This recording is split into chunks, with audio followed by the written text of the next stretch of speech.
फक्त एवढंच त्यांना म्हटलं की माझी काकडी आली की तुम्ही खाऊन बघा आणि मग मला सांगा. बरोबर, हे महत्वाचं आहे बरं का. त्यांनी बघितली आणि आत्ता तुम्हाला सांगतो आमच्या काकांचा प्लॉट पण चालूच आहे. त्यांना 12 रुपये किलो जरा आणि मला 20 रुपये किलो जरा. ऐकलं काय?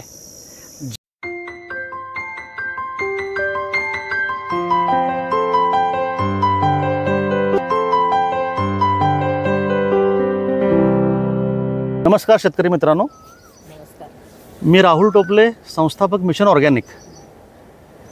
आज नेहमीप्रमाणे आपण एका प्रयोगशील आणि तरुण शेतकऱ्याच्या शेतामध्ये आलो आहोत. आणि आज अखंड महाराष्ट्रातील माझे जे प्रामाणिक शेतकरी आहेत, जे कष्टकरी शेतकरी आहेत, त्यांच्यासाठी आज ह्या शेतकरी कुटुंबानं अतिशय वेगळ्या पद्धतीनं तयार केलेला प्लॉट आणि त्यांचे अनुभव आज आम्ही सर्व लोक तुमच्याबरोबर बोलणार आहोत. तर अतिशय गंभीरपणे आपण सर्वांनी या व्हिडिओचा आस्वाद घ्यावा. तुम्ही शांतपणे ऐकावं. तुमच्या काय शंका समाधान असतील त्या तुम्ही आम्हाला नंतर विचाराव्यात. आणि ह्या आज कुटुंबाकडून तुम्ही जे शिकणार आहात, जे बघणार आहात, त्याची स्फूर्ती घेऊन तुम्ही सर्व लोकांनी तुमच्या शेतामध्ये सुद्धा ते प्रयोग करायला हरकत नाही. म्हणून ही आज सक्सेस स्टोरी आहे. आज माझ्याबरोबर कोल्हापूर जिल्ह्यातील शिरोली या गावचे नथुराम पाटील सर बरोबर आहेत आणि त्यांचे चिरंजीव अजित पाटील, आणि हे त्यांचं कुटुंब आपल्याबरोबर आहे. आज हे जे पाटील कुटुंब आहे हे पारंपरिक शेती करणारं कुटुंब आहे. आज नथुराम पाटलांनी त्यांच्या वडिलोपार्जित शेतीमध्ये आज काय काय बदल केले, कुठल्या पद्धतीनं त्यांनी शेती केली, आणि त्यांचे जेव्हा आईवडील होते, जेव्हा हे लहान होते, तेव्हा त्यांनी कुठल्या पद्धतीची शेती केली होती, ती शेती फायद्यामध्ये होती का, त्यांनी प्रयोग कुठले कुठले केले, आणि त्यानंतर ते काय काय करायला लागले. हा जो शेतीचा जो वसा आहे तो आज नथुराम पाटलांनी त्यांच्या मुलग्याच्याकडे सोपवलेला आहे. आज त्यांची ही नवीन पिढी शेतामध्ये आली आहे. आज कोल्हापूरमधलं जे शिरोली आहे हे एक औद्योगिक शहर आहे. शिरोलीमध्ये अतिशय मोठा उद्योगधंदे आहेत. इथे MIDC मोठी आहे. आणि आज नैसर्गिकपणे आज अजित पाटील हे शिरोलीमध्ये एक इलेक्ट्रिकल आणि हार्डवेअरचं दुकान सांभाळतात. तरीसुद्धा त्यांनी त्यांच्या शेतीची, त्यांच्या मातीची नाळ तुटू दिलेली नाही आहे. घरची शेतीची परंपरा जी आहे ती पुढं जाण्यासाठी हा माझा तरुण सहकारी शेतकरी मित्र आज नवीन नवीन प्रयोग त्याच्या शेतामध्ये करतो आहे. आणि मला याचा आज वेगळा आनंद आहे. आज ह्या पिढीकडून या पिढीकडे आलेला आहे. आणि आज तुम्ही बघतात व्हिडिओमध्ये की आज त्यांचं बाळसुद्धा आपल्याबरोबर आहे. पुढचा भविष्यातला शेतकरी असा तयार होतो. त्या बाळाला आमच्या ह्या मातीची ओढ लागली पाहिजे, मातीची चव लागली पाहिजे, मातीचा गंध लागला पाहिजे. शेतकरी मित्रांनो, मी तुम्हाला नेहमी सांगतो की तुमच्या घरातल्या लहान बाळांना पहिल्यांदा शेतातल्या मातीमध्ये सोडा, तरच त्या मुलग्याला शेतीची आवड लागणार. आणि आवड आणि ओढ लागण्यासाठी घरातल्या मुलाबाळांना शेतापासून लांब नेऊ नका.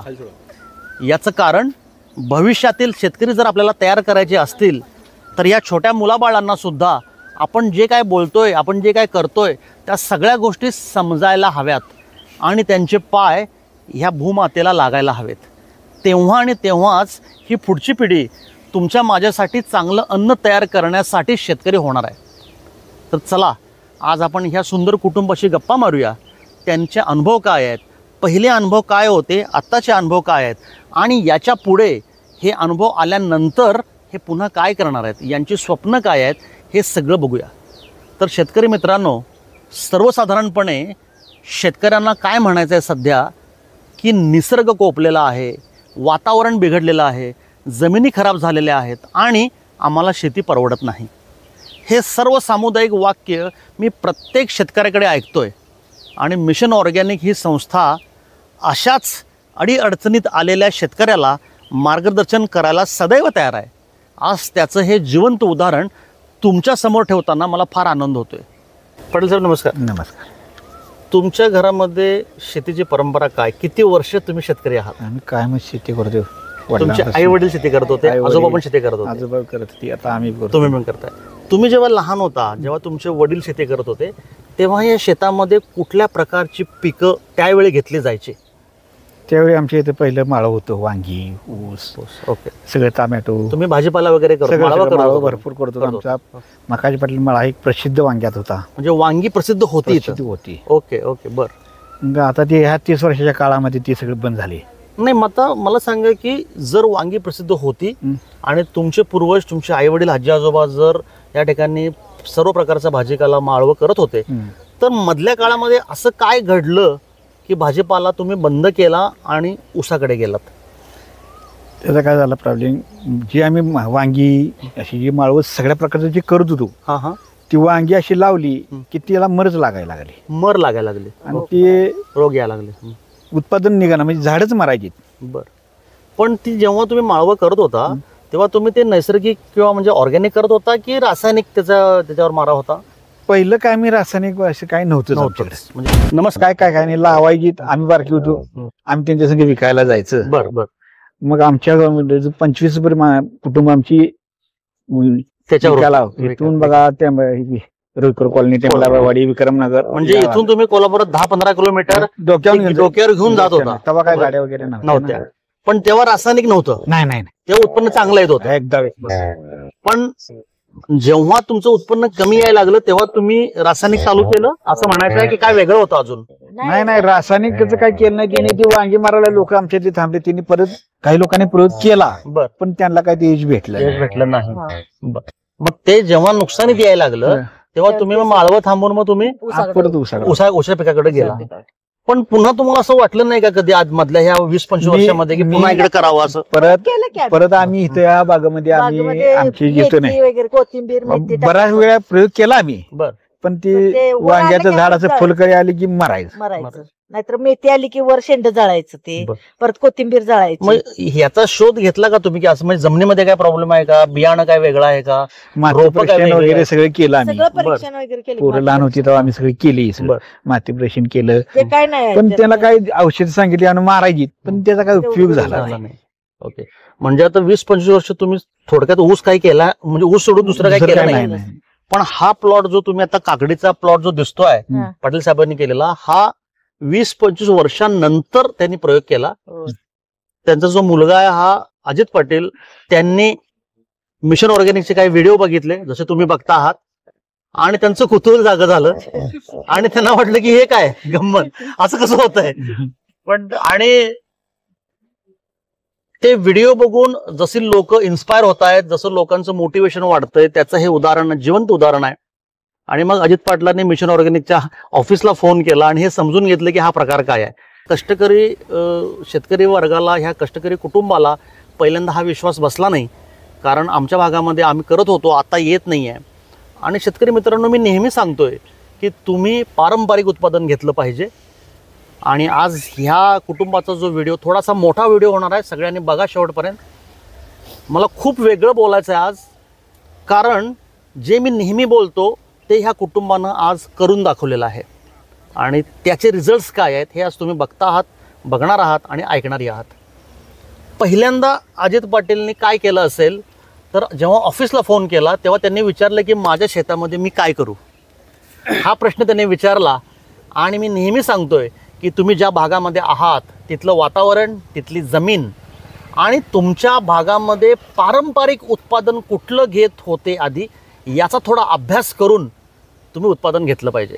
आत्ताच तुम्ही नथुराम पाटील साहेबांचं ऐकलात की त्यांचे आई वडील असताना 25-30 वर्षापूर्वी ह्या भागामध्ये माळवं घेतलं जायचं, भाजीपाला केला जायचा, वांगी, टोमॅटो, मिरची ह्या पद्धतीनं केलं जायचं. पण मधल्या 25 वर्षामध्ये ते त्यांना परवडे ना म्हणून त्यांनी थांबून ऊसाकडे गेले.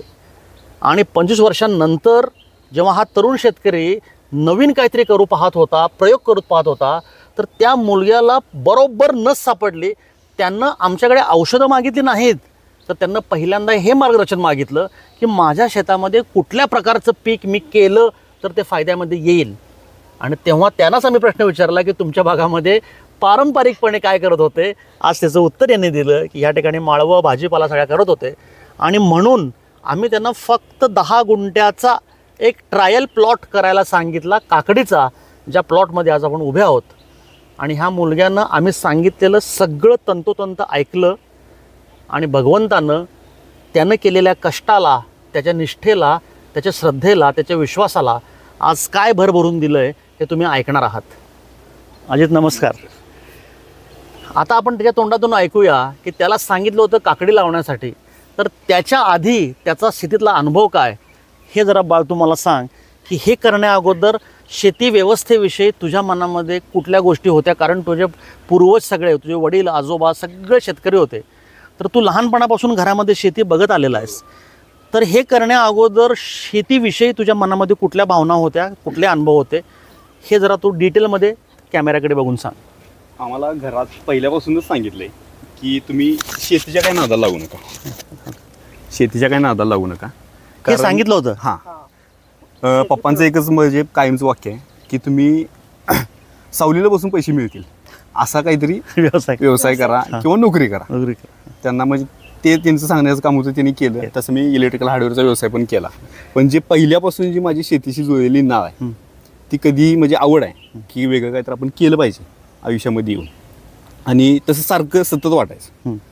आणि आमचा मला वाटतं एक 15 दिवसापूर्वी अगोदर विषय झाला होता पप्पांचा आणि माझा की रासायनिक शेतीवरती आपल्याला परवडत नाही. कारण आमच्या इथे MIDC आहे जवळ. बरोबर. ह्या MIDCमुळे कसं होते, फाउंड्रीची जी डस्ट येते सगळी, त्या डस्टमुळं जे भाजीपाला उगवून यायला पाहिजे उगवून चांगला येतोय, पण त्याची फळधारणा ज्यावेळी होते त्या डस्टमुळे किंवा इथल्या वातावरणामुळे तो करपून जातोय. ओके. आणि त्याच्यावरती कोणतंही औषध नाही. मग ते औषध नसल्यामुळं ते करून फायदाच नाही. ओके. मग ऊस केला की कसं, ऊस केला 15 दिवसात एकदा पाणी दिलं काम संपलं की काम संपलं आपलं. बरोबर. बायका येतात, भांगलून जातात, लागवड टाकून माणसं जातात, आम्हाला फक्त काय पैसे द्यायचे. आणि इथं MIDC जवळ असल्यामुळे रोजगाराला मुबलक रोजगार, कामगार वर्ग भरपूर आहे. बरोबर. मग शेती त्यामुळे पण परवडत नाही आम्हाला. त्यामुळे ऊसाशिवाय दुसरा पर्याय नव्हता. बरोबर. मग आमचं पप्पांचा आणि माझा अगोदर एक 15 दिवस अगोदर विषय झाला होता की आपण शेतीला नैसर्गिक पद्धतीने काहीतरी केलं पाहिजे. ह्या लागवडीवरती विश्वास ठेवण्यात अर्थ नाही आणि ह्याचा खर्च पण आपल्याला परवडत नाही. बरोबर. असं एक झालं होतं. आणि सहज असं व्हॉट्सअपला दुकानात बसलो होतो आणि एक लिंक आली होती तुमच्या व्हिडिओची सर. ओके. आणि तो 1.25 तासाचा व्हिडिओ होता. मग पहिल्यांदा मला असं झालं डोक्यात की कधी बघायचा 1.25 तासाचा व्हिडिओ, स्किप करून टाकूया. पण त्यामध्ये होतं 0 बजेटवरती शेती. मग ते वाक्य ऐकून मी व्हिडिओ पाहिला पूर्ण. त्यामुळे तुम्ही गाईची पण माहिती दिली, सगळी म्हणजे बऱ्यापैकी मी सगळी माहिती वाचली. आणि त्यात तुम्ही एक वाक्य सांगितलं होतं की आमच्या औषधातून की तण शेतात येत नाही पण पीक जोमाने येते. बरोबर. हे वाक्य मला म्हणजे खूप आवडलं. त्या दिवशी पटलं का ते? खरं पटलं. तसं झालंय आता, तसं झालंय. म्हटलं असं कसं काय होऊ शकते, तणनाशक शिवाय तर आता मरतच नाही. आता तणनाशकनं पण मरत नाही सर. हो, मरत मारून बघितलं, महिना 2 महिने जाते ते पुन्हा येते. मग असं झाल्यानंतर मग म्हटलं औषध घेऊया आपण याचं. मग पहिल्यांदा असं धाकधूक होती की 9,000 रुपये अर्धा एकराचा प्लॉट घेऊया आपण आणि 18,000 रुपये आपलं ऊसासाठी. ऊसासाठी 18,000 रुपये एकरी खर्च येतोय. 18,000 एकदम पाठवायचं का? बरोबर. आणि हे व्हॉट्सअपवरती ज्ञान आहे, ऑथेंटिसिटी काय आहे. बरोबर. हे जी काय शाश्वती. मग असं सगळं झालं तरी पण म्हटलं करून टाक्या. मग अजित सरांना कॉल केला मी त्यावेळी. त्यांनी सांगितलं असं या नंबरवरती पेमेंट पाठवा, तुम्हाला मी पोस्टानं औषध पाठवतो. औषध आलं, ते औषध करण्याची पद्धत वगैरे सगळं महत्त्वाचं मार्गदर्शन जे आहे ते एकदम आम्हाला प्रॉपर झालं त्यावेळी. एकदम म्हणजे घरच्यासारखं मार्गदर्शन मिळालं. ओके. मग ह्या वर्षी ऊसात आम्ही वेगळा प्रयोग काय केला पहिल्यांदा की कोथिंबीर घेतली. आम्ही मका कधी घेत नाही ऊसामध्ये, कोथिंबीर कधी घेत नाही, कोणतेही आंतरपीक घेत नाही. का तर आम्हाला तणनाशक मारायचं असते, भांगणीचा खर्च परवडत नाही म्हणून यासाठी आम्ही करतच नाही. मग ह्यावेळी कोथिंबीर घेतली. त्या कोथिंबीरचा जो रिझल्ट आला सर, ती 20 दिवसात कोथिंबीर काढायला आली फक्त एका फवारणीवर. आणि एक आळवणी केली होती भुसदाराची. सगळं ऐका. एक आळवणी आणि एक फवारणीवरती 20 दिवसामध्ये आली कोथिंबीर काढायला. आमच्या इथं सर कोथिंबीर उगवते 14 दिवसांनी. ओके. आणि आम्ही 20 दिवसात ती काढून विकली ऑलरेडी. आणि त्या कोथिंबीरची जी चव होती आणि जो वास होता तो शेताच्या बांधावर गेला की यायचा. मी माझ्या मित्रांना पण ती कोथिंबीर दिली. बरं. त्यांच्या घरातल्यांचा अंदाज चुकला कोथिंबीर टाकण्याचा. म्हणजे नेहमीसारखं टाकलं. त्यानंतर मला त्यांनी सांगितलं की हे खरंच काहीतरी वेगळं आहे आणि ह्याच्यापासून जर भाजीपाला तयार झाला तर खरोखरच त्याला मार्केट जास्त आहे. आणि आम्हाला काय पहिल्यापासून हेच करायचं होतं, मला तेच पाहिजे होतं डोक्यात. आणि दत्त महाराजांची ती कृपा झाली माझ्यावरती आणि मला ते मार्ग सापडला. मग ते अजित सरांना मी विचारलं की सर असं असं झालं म्हटलं कोथिंबीरचं. सर मला म्हटले तुमच्याकडे असा काय प्लॉट शिल्लक आहे का वेगळा हे करायला. मग त्यावेळी मी पप्पांना पण विचारलं होतं अगोदर ऊस सोडून आपल्या इथे दुसरं पीक काय येते पहिल्यांदा पारंपरिक. हे महत्वाचं आहे विचारणं. तुम्ही सांगितलं ते. मग आणि महत्वाचं म्हणजे आमचं कसं असते शेतीमध्ये असो किंवा व्यवहारात असो सगळं परस्पर विचारून निर्णय. मग त्यांनी मला सांगितलं की आपण इथं पूर्ण माळवच करत होतो, या एवढ्या भागामध्ये दुसरं काही करत नव्हतो. ऊसाला पाणी नसायचं त्यावेळी. बरोबर. आणि करत नव्हतो. मग त्यानंतर अजय सरांनी मला सांगितले की कलिंगड 5 गुंठ आणि 5 गुंठ तुम्ही काकडी करा. मग म्हटलं ठीक आहे करून बघूया. मला जात माहीत नव्हती काकडीची कोणती लावायची. आपल्या इथं चालते कोल्हापूर काकडी. कोल्हापूर काकडीला रेट पण जास्त असतं. पण मला जरा उत्पन्न जास्त घ्यायचं होतं म्हणून मी केली नाझिया काकडी केली. आणि म्हणजे त्यांच्या मार्गदर्शनानुसार मग सगळं ठिबक केलं. पहिल्यांदा आयुष्यात ठिबक केलं असतं. मग मल्चिंग हातरला, काट्या ते सगळं. आणि एक हे आहे म्हणजे बिझनेस माइंड असल्यामुळं किती इन्व्हेस्टमेंट होते हे बघायचं. फळ काय मिळेल ते बघायचं, विषय सोडून द्यायचा. पण तरी सुद्धा तुम्ही या 10 गुंठ्याच्या प्लॉटला इन्व्हेस्टमेंट काय केली आहे ते माझ्या शेतकरी मित्रांना सांगा. आतापर्यंत औषधासह ठिबक, औषध, मल्चिंग पेपर, तारकाठी मारणे, त्याची मजुरी, बिया, ह्या सगळ्याचं 24,000 रुपये आतापर्यंत खर्च आला मला. मित्रांनो हे लक्षात घ्या, 10 गुंठ्याचा प्लॉट या कष्टकरी प्रयोगशील शेतकऱ्यांना पहिल्यांदा करा लागलाय. मला सुद्धा आश्चर्य वाटते. तुम्ही प्लॉट किती देखणा आहे बघा. हा अशा पद्धतीनं प्लॉट उभा करणं हे प्रचंड कष्टाचं आणि अनुभवाचं काम आहे. हा म्हणतोय साहेब सांगतात की पहिल्यांदा आम्ही करतोय 25 वर्षात. मला काय असं वाटत नाही, कारण यांच्या हे काहीतरी वेगळं सांगलं. कारण एवढा देखणा नीटनेटका प्लॉट पहिल्या वेळी होऊ शकतो का हे तुम्ही मला सांगा. त्यामुळं काय नाही, बरोबर आहे तुमचं म्हणणं नाही. गमतीचा भाग सोडा मित्रांनो, मी गमतीत घेतलं. पण तुम्हाला सांगतो सिरियसली, जर एखादा शेतकरी मनापासून काम करत असेल तर ते असं होते. बघितला किती सुंदर देखणा प्लॉट आहे बघा तुम्ही. आखीव रेखीव त्या मुलग्यानं जो मार्गदर्शन मिशन ऑर्गॅनिकच्या टीमनं केलं त्या काम केलंय. त्यांनं मल्चिंग घातलेलं आहे, व्यवस्थित ठिबक केलेलं आहे, तारा ओढलेल्या आहे, जाळी लावलेली आहे, पसरलेला आहे, जमिनीमधले डोस फवारणी त्यानं वही घातली आहे, व्यवस्थित तो लिहितो आहे व्यवस्थित. आणि त्याचे रिझल्ट्स पण तुम्हाला तो आता सांगेल. हे लक्षात घ्या की तुम्हाला केलेलं मार्गदर्शन हे पहिल्यांदा तुम्ही योग्य रीतीनं घेऊन प्रामाणिकपणे काम केलं तर हे पहिलं काम तुम्हाला वाटतंय. आता तुम्ही मला पुढचं सांगा. सर, पहिलं होण्याचं म्हणजे सगळं क्रेडिट जे जाते ते आपल्या टीमला जाते. कारण आपल्या टीमनं कधी आम्ही फोन करू दे रात्री 10 वाजता तर फोन उचलतात. ओके. सगळ्यात महत्त्वाचा पॉईंट हा. आणि प्रॉब्लेम काय यायला लागला होता की औषधाचा डोस किती दिवसांनी द्यायचा हेच माहित नव्हतं. ओके. की 10 दिवसाला आळवणी पडली पाहिजे, 10 दिवसाला फवारणी पडली पाहिजे, अल्टरनेट 5-5 दिवसाचा गॅप पडला पाहिजे. बरोबर. आणि त्यानंतर आता तुम्हाला सांगतो म्हणजे जरा माझं उत्पन्न तसं कमी निघले. कारण माझे पहिले मधले 20 दिवस पूर्ण वाया गेले. मला काय वाटलं माहित नव्हतं. माहित नसल्यामुळं आळवणी आता एकदा केल्या, मग 20 दिवसानंतर जर केली तरी चालत असेल असं वाटत होतं. असं. आणि रोग तर काय पडलेला नाही. आणि पहिल्यापासूनची टेंडन्सी काय आहे, जर रोग पडला पिकाला तरच आपण द्यायचा, नाहीतर काय द्यायचं नाही. ही आमची म्हणजे पूर्वजात परंपरा आहे. बोलता अजितराव काय बोलून गेले ऐका. ह्या प्लॉटला रोग पडलेला नाही. नैसर्गिक आणि पारंपरिक पद्धतीनं जेव्हा शेती करता तेव्हा तुमची शेती, तुमचं उत्पन्न हे विषमुक्त आणि निरोगी होतं. त्याचं हे उदाहरण. आणि तसं मला मग पहिल्यांदा जे माझे रासायनिक दुकानदार आहेत ओळखीचे, ते मला म्हटले आपल्या इथं माळव येतच नाही, व्हायरस येतो. व्हायरस आम्हाला शब्दच माहित नव्हता. मला कोरोना एवढा शब्द माहित होता. कोरोना एवढा शब्द माहित होता. शेतीला पण व्हायरस येते असं मला समजलं. मग ती भीती पण मनात आली की असं काय आलं तर काय होईल. पण म्हटलं आता केलंय त्यामुळे आता केलं तर केलं, आलं तर आलं.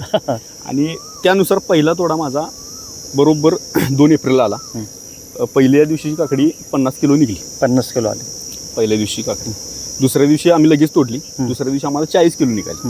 मग त्यावेळी मला हे पण माहित नव्हतं की कोणत्या मार्केटला पाठवायचं. मग मी आपल्याला गेलो मार्केट यार्डात जाऊन विचारलं लोकल तुमचं कसं असतंय काय. मग तिथे एक मित्रच निघाला आपल्या योगायोगाने. त्याने मला सांगितलं एवढ्या किलोची पॅकिंग असते, असं करायचं आणि पाठवायचं. इथं असं सौदा होते. पण तिथला दर जो ऐकला मी त्या दिवशी मला जरा शॉक बसला की 6 रुपये किलो काकडीचा दर होता त्या दिवशी. म्हटलं आम्ही केलं आणि मी तर ऐकलं होतं 20-25 रुपये दर कंटिन्यू चालू असते. आणि महत्वाचं म्हणजे त्याच्या उलट की रिटेलला दर 40 रुपये किलो होता आणि कोल्हापुरी काकडीचा 80 रुपये किलो दर होता. आता सध्या पण 80 रुपये चालू आहे. मग मला असं वाटलं की एवढं जर उत्पन्न निघत असेल तर आपण हे विकायचं कसं काय. मग आता म्हटलं मग आमचे काका त्यांनी पण काकडीचा प्लॉट केला, त्यांनी रासायनिकवरती केला. त्यांच्याशी कॉन्टॅक्ट केलं. तिने मला मुंबईचा पत्ता दिला. आता काकडी मुंबईला जाते, मुंबई मार्केटला आता काकडी पूर्ण. आता दर काय मिळतोय? 20 रुपये किलोचा दर तिथे मिळतोय आपल्याला. 20 रुपये किलो दर मिळतोय. पण रासायनिक काकडीला दर वेगळा आहे, आपला वेगळा लागलाय? नाही, त्यांना मी तसं सांगितलं. ती मला म्हटली इथं मुंबईमध्ये असं काही नसते, ऑर्गॅनिक वेगळं किंवा बाबा नैसर्गिक वेगळं, तुमचं रासायनिक वेगळं. त्यांनी मला एक सल्ला दिला की तुम्ही असे ह्याच्या नादाला काय लागू नका. म्हणजे मला असं भरपूर खोयात काढलं होतं की सगळ्या रानातनं तू शेतातनं बॅरायला ठेवला आहे, असं कधी काही शेती होत्या का? न लागवड टाकता शेती होतच नाही, असा इथल्या प्रत्येकाचा समज आहे. पुन्हा एकदा तो गैरसमज आहे. खत घातलं नाही तर शेती होत नाही, हे सुद्धा ह्या कुटुंबाला वारंवार आसपासच्या लोकांनी सांगितलंय. तरी सुद्धा त्यांची हिंमत न सोडता त्यांनी बिना खताचा प्लॉट केलेला आहे. आता ज्यांनी ज्यांनी सांगितलंय त्या सगळ्या लोकांना चहा प्यायला बोलव एकदा. नाही, मी त्यांना काकडी नेऊन दिल्या आणि त्यांना सांग की हे बिन खताचं आहे सगळं. आता मी त्या व्यापाऱ्यांना सांगितलं की म्हणलं सर असं आहे तिथं, मग आपल्याला तो दर वाढवून मिळेल का? ते म्हटले तसं काय होणार नाही तुम्हाला, आणि तुम्ही काय याच्या नादाला लागू नका. हे कमी दिवसाचं पीक आहे, जास्तीत जास्त लागवड करून तुम्ही उत्पादन घ्या. हा, तुम्हाला घरापुरतं खायला काय करणार असलं तर तुम्ही करा, असं पण सांगितलं. बरं ठीक आहे म्हटले मी. पण मी फक्त एवढंच त्यांना म्हटलं की माझी काकडी आली की तुम्ही खाऊन बघा आणि मग मला सांगा. बरोबर, हे महत्वाचं आहे बरं का. त्यांनी बघितली. आणि आत्ता तुम्हाला सांगतो, आमच्या काकांचा प्लॉट पण चालूच आहे. त्यांना 12 रुपये किलो दर आहे आणि मला 20 रुपये किलो दर. ऐकलं काय? जेव्हा ह्या माणसानं अतिशय हुशारीनं घेणाऱ्या व्यापाऱ्याला सांगितलं, किती साधी गोष्ट आहे की माझी काकडी तुम्ही खाऊन बघा आणि माझा दर ठरवा. ही किती सोपी गोष्ट आहे. ह्यासाठी काही फार बुद्धिमत्ता लागत नाही, पण हजरजबाबीपणा लागतो. भगवंताच्या कृपेनं ती बुद्धी ह्या मुलग्याकडे आहे. मुंबईच्या व्यापाऱ्याला यानं सांगितलं की आमची काकडी खाऊन बघा आणि मग दर ठरवा. आणि आज त्यांच्या तोंडातून तुम्ही ऐकलं, यांच्या काकांचा जो प्लॉट आहे, जो रासायनिक काकडीचा आहे, त्या काकडीला दर 12 रुपये आहे. किती? 12 रुपये दर आहे. आणि आपला प्लॉट जो नैसर्गिक पारंपरिक आहे, जो विषमुक्त आहे, ह्या काकडीला दर 22 रुपये आहे. भगवंतानं ही बुद्धी दिली, त्या माणसानं काकडी खाल्ली आणि आज किलोला 10 रुपये जास्त दर रासायनिकपेक्षा माझ्या ह्या कष्टकरी शेतकऱ्यांना मिळतोय. आजपर्यंत तोडे किती झाले आणि किती वजन झालं? आतापर्यंत 10 तोडे झाले. 10 तोडे झाले. एक दिवस मी तोडा घेतोय, बरोबर, दिवस सोडून. बरोबर. पण आता मला वाटतं इथून पुढे रोज तोडा मला घ्यायला लागणार आहे. रोज तोडा घेण्याची वेळ आली. आणि ॲव्हरेज जर तुमचा 20-22 मिळाला आहे. आता 2400 किलो काकडी आपली निघाली. 2400 किलो काकडी किती तोड्यामध्ये? 10 तोड्यामध्ये. 10 तोड्यामध्ये 2400 किलो काकडी गेलेली आहे. 20-22चा ॲव्हरेज दर आहे. आज रासायनिकच्या तुलनेमध्ये 10 रुपये जास्त मिळाले, म्हणजे 20,000 रुपये तुम्हाला जास्त आले. 20 टन म्हणजे 2.5 टन, सॉरी, तुमचं 2400 गेले. 2400 किलोला 10 रुपये जास्त म्हणजे किती मिळाले? 2400 किलो 24,000 रुपये जास्त. 24,000 रुपये मिळाले. यांनी मगाशी सांगितला ह्या प्लॉटचा सगळा खर्च किती आला आहे? 24,000 रुपये. फिटले पैसे? आता पूर्ण प्रॉफिट सुरू झालं. 100% प्रॉफिटला प्लॉट आलेला आहे आत्ताच ऑलरेडी. इथून पुढे फक्त मला काय जे लेबर वर्क लागणार आहे, कामगारांचे पैसे आणि औषधांचे पैसे. औषध मी ऑलरेडी घेतलेलंच आहे. औषधाचे पैसे नाही संपापर्यंत आहे. आता काही मी वेगळं करणार. आणि रासायनिक वरती जे अवरेज त्यांना निघले ते त्यांना काहीतरी 15 गुंठ्यामध्ये 8 टन निघले. आणि आता मला वाटतंय की आपल्या प्लॉटमध्ये 10 गुंठ्यात 10 टन काकडी निघते. हे खूप महत्त्वाचं आहे. हा जो कॉन्फिडन्स त्याला आला आहे, हा जो विश्वास त्याला आला आहे की रासायनिकवाल्यांनी साधारण 8 टन काकडी त्यांनी घेतलेली आहे तेवढ्याच प्लॉटला. आज आमचा शेतकरी म्हणतोय मी 10 टनच्या आसपास जाणार आहे असायला वाटतंय. आम्हाला माहिती आहे हा प्लॉट किती चालणार. आपण पुन्हा एकदा व्हिडिओ करूया आणि त्यावेळी फायनल व्हिडिओमध्ये त्यांनी जे हिशोब लिहिला आहे ना, तो हिशोब मला तुम्हाला दाखवायचा आहे पहिल्यांदा. कारण हा शेतकरी शिक्षित आहे, मनापासून काम करतोय. आज ह्याचं कुटुंब बरोबर आहे. सगळ्यात महत्त्वाचं शेतकरी मित्रांनो, शेती करत असताना तुमची जी मुलंबाळं शेती करतायत, तरुण मित्र माझे शेती करतायत, त्या लोकांचा तुम्ही आत्मविश्वास वाढवला पाहिजे. ना की शेती कशाला करतोस ते सोड आणि नोकरी करायला जा. नाही, शेतकऱ्याच्या मुलग्यानं शेती केली पाहिजे, कारण तो जगाचा पोशिंदा आहे. आज तुमच्या माझ्या ताटामध्ये जे अन्न आपण खातो ते अन्न तयार करणारी ही माणसं आहेत. त्यांना तुम्ही रिस्पेक्ट दिला पाहिजे. आणि ह्याच लोकांनी जर चांगलं अन्न केलं तर तुम्हाला मला चांगलं अन्न खायला मिळणार. आपल्या समाजातील, आपल्या देशातील पुढच्या लोकांना जर चांगलं अन्न मिळायचं असेल तर असे तरुण शेतकरी, अशा जोड्या तयार झाल्या पाहिजेत. आणि यांनीसुद्धा यांच्या मुलांना शेती करायला शिकवलं पाहिजे, त्याची गोडी लावली पाहिजे. आज अर्थकरणामध्ये म्हणाल तर आत्ताच त्यानं सांगितलं, पहिला 10 तोड्यामध्येच ब्रेक इव्हन पॉईंट आलेला आहे. त्यांना घातलेले 24-25 हजार रुपये बाहेर पडलेले आहेत. पहिल्या 2 टनातच त्याचे पैसे फिटले. आता याच्या पुढे जे काय 7-8 टन निघणार आहे ते निव्वळ प्रॉफिट, लेबर वजा जाता मिळणार. आज त्यांना विचारूया की काकडीचा प्लॉट करण्या अगोदर ज्या पद्धतीचा ते ऊस करत होते त्या ऊसाचं आर्थिक चक्र काय होतं, आर्थिक गणित काय होतं, त्या ऊसामध्ये त्यांना किती पैसे मिळत होते आणि आज ऊस वर्सेस नैसर्गिक काकडी याच्यामध्ये यांना काय मिळतंय याची तुलनात्मक आकडेवारी जरा आपल्या शेतकऱ्यांना तुम्ही सांगा. ऊस शेती आमची आत्ता तरी 65 गुंठे पिकते. 65 गुंठे पिकते शेती पिकते. मग त्यामध्ये एखादं वेळ पडलं एखादं क्षेत्र भातासाठी वगैरे आम्ही ठेवलं काढलं. तरी सरासरी जर पकडली तर 40-45 गुंठे आमची म्हणजे ऊसाची शेती असते. 1 एकरच्या आसपास ऊस आहे तुमचा. 1 एकराला आम्हाला इथं खर्च म्हणजे आता 4 वर्ष झालं मीच हिशोब बघतोय शेतीचा सगळा. बरं. तर कमीत कमी 90,000 ते 1,10,000च्या आसपास आम्हाला अरे बाबा, खर्च येतो. 1 एकर ऊस करायला 90,000 ते 1,00,000 रुपये खर्च हा माणूस गेली 4 वर्ष करतोय. कारण विषय कसा आहे, लागवडीच्या ज्या किमती आहेत इथल्या मशागतीचा जो दर आहे थोडं म्हणजे निम शहरी आमचं गाव. निमशहरी आहे बरोबर. आणि जे लेबर म्हणजे भांगलेल्या ज्या बायका येतात त्यांचा जो ह्याचा पगार आहे त्यातून हे बजेट वाढतं. आपण फक्त हिशोब करतो, मी शेतकऱ्यांची जी पद्धत बघतोय ती फक्त भरणीपर्यंत येणाऱ्या ऊसाची करतोय. ओके. तिथून त्याचा पावसाळ्याचा मिरगी डोस जो असतो करत नाही. ऊस घालवण्याचा खर्च सर सगळ्यात महत्वाचा आहे. हे मी पकडलाय म्हणून एवढा मला खर्च वाढलाय. ऊस कटिंग करून घालवणे जे टोळेवाल्यांना द्यावं लागतं, करावं लागतं, हातापाय पडावं लागतात, ते सगळं मिळून त्यानं सांगितलं हिशोब. कमीत कमी आमच्या इथं 15,000 रुपये खर्च येतोय. आणि त्यात आमच्या कशा आहेत पट्ट्या, इथं 10 गुंठ आहे, तिथं 20 गुंठ आहे, वेगवेगळ्या 30 गुंठ आहे. मग मला असं वाटत होतं की हे माझा निगेटिव्ह आहे. पण आता मी जे ह्या औषधाकडे वळलोय प्लस पॉईंट आहे. पण ऊसासाठी हा माझा निगेटिव्ह पॉईंटच आहे. एका एकरामध्ये ऊसाला तुमचं उत्पन्न किती आणि किती पैसे मिळत होते? 45 गुंठ ऊस केला तर आमचा सरासरी 36 टन ते 40 टन ऊस निघायचा. 36 ते 40 टन ऊस इथं 60 टन निघणार, रासायनिक वरती पण 60 टन निघणार. मला पूर्ण काय प्रॉब्लेम नाही.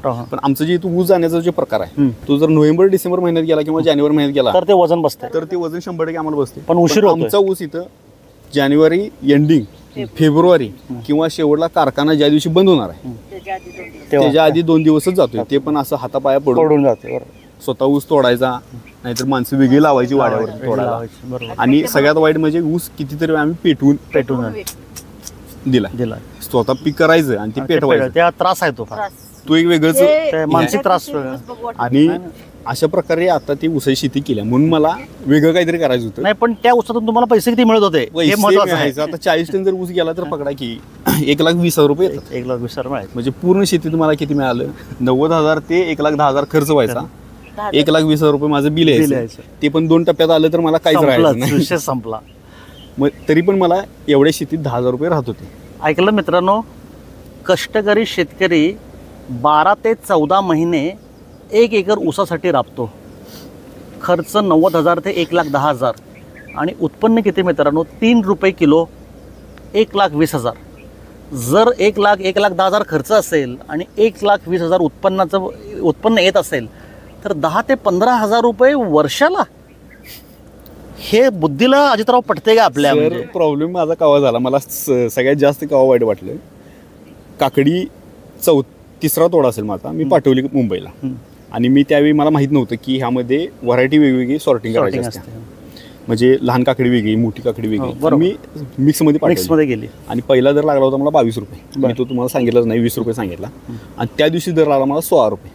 म्हणजे किलोला माझं 4 रुपये लॉस झाले. माझ्या डोक्यात सनक गेली त्या दिवशी. म्हटलं 4 रुपये माझा लॉस झाला. त्या दिवशीची काकडी 300 किलो निघली होती. 1200 रुपये माझे गेले. म्हणजे मला पूर्ण माझा लेबर त्या दिवशी माझा अंगलड आला, माझा लॉस झाला. आणि त्या दिवशी संध्याकाळी मी विचार केला, मग ऊस आम्ही 3 रुपये किलो विकतोय आणि मला इथं काकडी 4 रुपये किलो कमी आल्यात. त्रास व्हायला लागला. मला त्रास व्हायला म्हणजे काय तिकडचं. मग कोणता फरक कुठं काढायचा? आणि खरोखर म्हणजे मला वाटतंय की सर्व माणसांनी इकडं आलं पाहिजे मिशन ऑर्गॅनिकमध्ये. आणि मला वाटतं तुमचा तर यामध्ये काहीच स्वार्थ नाही आहे. सगळ्यात मोठा विषय हो आहे, आम्ही जे काही घेईल औषध ते आम्हाला पैसे देतील, ते औषध मिळते. महत्वाचं म्हणजे कुठे आणायला जायला लागत, जाग्यावरती घरामध्ये पोच औषध येते. आणि ते मिळून तुम्ही आम्हाला मार्गदर्शन करताय. आज तुम्ही आता तुमचा वेळ काढून आमच्या इथं आलात, आम्हाला मार्गदर्शन करताय, वेगवेगळ्या पद्धतीने वेगवेगळ्या सगळं फायदे तोटे शेतीतलं सांगताय. फक्त तुमची जी ही धडपड आहे त्यासाठी आमचा पूर्ण पाठिंबा आहे. आणि आम्हाला अजूनही काय करायला लागलं तर आम्ही करणार यामध्ये. आणि इथून पुढं भाजीपाल्यामध्येच पूर्ण आपण मार्केट म्हणजे करायचं शेती करायची आहे. बरोबर. ऊसाला पूर्ण आणि महत्वाचं म्हणजे माझी सर ऊस रोपवाटिका पण आहे. बरोबर. आणि ऊस रोपवाटिका असताना मी हे केलेलं आहे तुम्ही. हे केले. तुम्हाला त्यासाठी वेगळं मार्गदर्शन करणार आहे मी. मागच्या वेळेस ऐकलंय, सांगणार तुम्हाला मी तिथं काय करायचं ते. शेतकरी मित्रांनो, आज हा माझा खंबीर शेतकरी 1 एकर ऊसामध्ये वर्षाला 10 ते 15 हजार रुपये मिळवत होता. आज ह्या वाघानं 10 गुंठे प्लॉटमध्ये आत्ताच किती बघा 2400 किलो काकडी गेलेली आहे 20 रुपयाने. म्हणजे किती 50,000 रुपये आलेत. 25,000 रुपये त्याचा खर्च सोडला आपण तर तो 25,000 रुपये प्रॉफिटला आत्ताच आहे. किती महिने झाले प्लॉट लावून? बरोबर आपण 22 फेब्रुवारीला लावला. म्हणजे दोन महिने झाले. फेब्रुवारी, मार्च आणि एप्रिल. 18 फेब्रुवारीला मल्चिंग घातलं होतं. हे बघा 22 फेब्रुवारीला आपण टोकन केली. 2 महिन्यामध्ये घातलेले 25,000 फिटलेले आहेत. 25,000 प्लसमध्ये आलेला आहे. आणि अजूनही प्लॉट 2 महिने चालणार. म्हणजे तो पैसे किती मिळवणार? ऊस परवडतोय काय काकडी? 1 एकर काय 10 गुंठे? समोर लोक आहेत, समोर लोक बोलत आहेत. कशासाठी ऊस करायचा 3 रुपये किलोवाला? आज 20-22 रुपये किलोनं हा माणूस काकडी विकतोय. दररोजचा पैसा दररोजचा पैसा. बिलं मागायला कोणाकडे जायचं नाही. रोजचा पैसा गेल्यानंतर खात्यावर पैसे जमा होत आहेत. दररोज नव्या उमेदीनं लोक उठत आहेत. आणि अजून एक गंमत जी मला स्वतःला भावली, आज अजितरावनी मला सांगितलं की आमच्या ह्या भगिनी ह्याच भागातल्या आहेत ज्या फारशा शेतीमध्ये रमत नव्हत्या.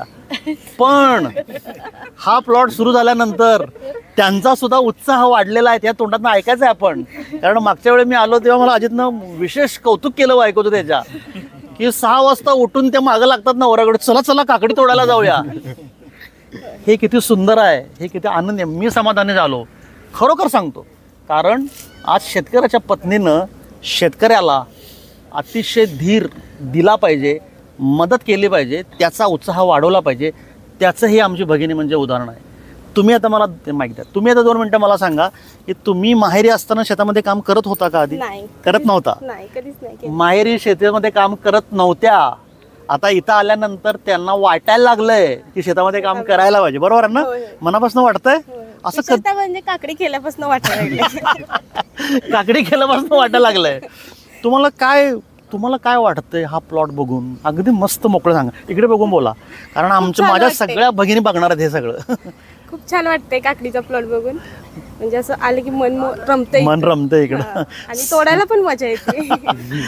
त्यांना खूप समाधान आहे ह्या गोष्टीचं. आणि तोडायला मजा येते ह्या वाक्याचा एक आध्यात्मिक अर्थ समजून घ्या. जेव्हा तुमच्या शेतामध्ये तुम्हाला मजा येते, समाधान, आनंद मिळतो, म्हणजे तुमच्या शेतानं तुम्हाला जीव लावलेला आहे. बरोबर? तुमच्या हृदयाचे धागे इकडे जुळलेले आहेत. त्यामुळे ह्यांना आता घरचे सासूबाईंना बोलवायला लागेल शेतात, अगं बाई घराकडे ये आता, असं होणार आहे. लक्षात ठेवा. कारण ती इकडे जास्त रमणार आहे. तुम्ही सुद्धा तिला सांभाळून घ्यायला पाहिजे. आणि हिच्या बरोबर जी उभारली आहे, तर ह्या दोघांनी असं खंबीर उभारून शेती केली पाहिजे.